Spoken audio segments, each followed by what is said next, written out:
All right, Steve. What a couple of wins it's been in the last few weeks. 41-0 against Bristol. You must be thrilled with that. Yeah, really happy to back up the Saracens' performance with another bonus point win. We actually didn't feel our performance level was quite as high as it was the previous week against Saracens. That said, to get a 41-0 win at home, again in front of a really, really good crowd, was a really pleasing day. So everyone associated with the club was really happy. Defensively, to hold Bristol to no points when they've been making some really good attacking moves so far this season, you must be really, really pleased with that performance, because the intensity levels in defence were off the charts. Yeah, I said it before. I think Bristol are, they're in amongst the best attacking teams in the competition, particularly in those sort of outside channels. They're really, really threatening, and we were very, very conscious of that going into the game. And to keep them to 0 is a nice representation of where we think our defence is. But as I said, I think we probably defended equally as well the previous week against Saracens, and we did concede a couple of tries. So it's always nice to get to keep the opposition to 0, but it's not always the best guide for exactly how we've performed. But we are pleased with where we are defensively. But the exciting bit is we still think there's room for improvement. We're halfway through this sort of block of games kicking off 2023. It's going really well so far, but you've got to keep this momentum going. Yeah. Change the team up a little bit this weekend. Talk us through the rationale for that. Well, it's January, and obviously the end of the season is in June, so we're still 5-6 months from the end of the season.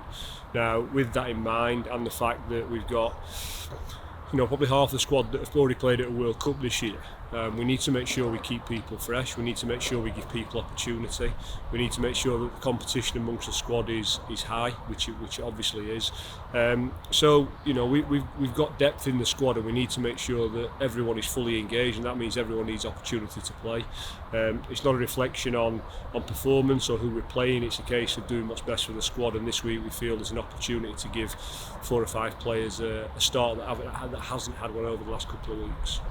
Claude obviously went fantastically well on the wing. It has been going really well since she's come into the club. She moves to 9 this week. What are you hoping to see from her there? Because it's a very different role. Well, hopefully the same level of performance that she's been giving us on the wing, because she's been absolutely amazing. But we signed her as a 9 first and foremost, and then obviously she went to the World Cup and she really shone on the wing, and she's shown her class in that position since she's been with us. But as I said, we do know that. We did sign her as a 9, so we want to see her in that position. Now, whether that's where she plays longer term or she moves back onto the wing, time will tell. But if she can deliver a level of performance at 9 that she has been doing on the wing, then we'll be really, really pleased. But it's funny actually. I was talking to the analyst Choki in there before, and we were saying that I think there's 4 or 5 players this week that are still in the team but have actually changed positions. So it just shows the versatility of a number of our players as well, which is exciting. And let's touch a little bit on Wasps and the opponents for the weekend. What are you expecting from them, and what have you been focusing on with this match in mind? They're certainly a threat up front. I mean, they had the game against Harlequins the other week. Hugely dominant scrum performance from Wasps, so we know they're going to be a real challenge in that area. It's a heavy pitch down at Acton. So at times it's difficult to get traction with the floor when you're scrummaging, so we know that's going to be a real big challenge in an area of the game that we feel that we've got to get right.